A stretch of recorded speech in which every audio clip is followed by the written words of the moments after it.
தமிழ்நாடு முழுவதும் லட்சக்கணக்கான பெண்கள் ஆவலுடன் எதிர்பார்த்து காத்திருக்கும் மகளிர் உரிமை தொகை குறித்த முக்கிய அறிவிப்பு விரைவில் வெளியாகலாம் என்ற தகவல் அரசியல் வட்டாரங்களில் பேசு பொருளாகியுள்ளது.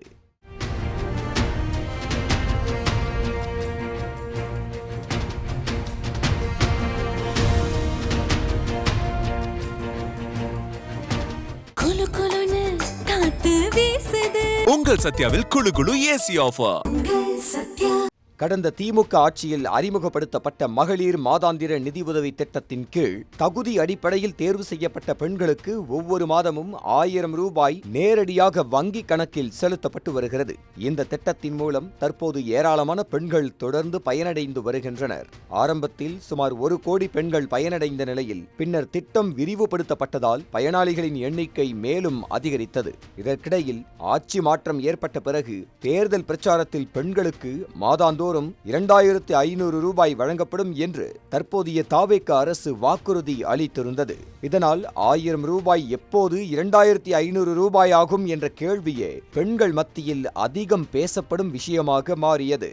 இந்த சூழலில் சமூக நலன் மற்றும் மகளிர் நலத்துறை அமைச்சர் ஜெகதீஸ்வரி வெளியிட்டுள்ள தகவல் பெரும் கவனத்தை பெற்றுள்ளது.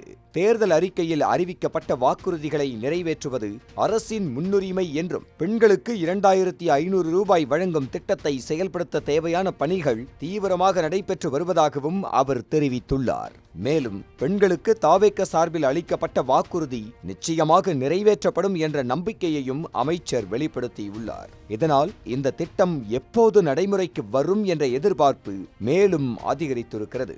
அதே நேரத்தில் அரசு மருத்துவமனைகளில் பிறக்கும் குழந்தைகளுக்கு 1 கிராம் தங்க மோதிரம் வழங்கும் புதிய நலத்திட்டமும் விரைவில் தொடங்கப்பட உள்ளது. மாநிலத்தின் முழுமையான பட்ஜெட் இன்னும் தாக்கல் செய்யப்படாத நிலையில் பெண்களுக்கான 2500 ரூபாய் நிதியுதவி திட்டம் தொடர்பான முக்கிய அறிவிப்பு அதில் இடம்பெறலாம் என்ற தகவலும் பேசப்பட்டு வருகிறது. இதனால் மாதாந்தோறும் 2500 கிடைக்குமா, எப்போது அமலுக்கு வரும், யார் தகுதி பெறுவார்கள் என்ற கேள்விகளுக்கான பதிலை அறிய தமிழ்நாடு முழுவதும் பெண்கள் ஆவலுடன் காத்திருக்கின்றனர்.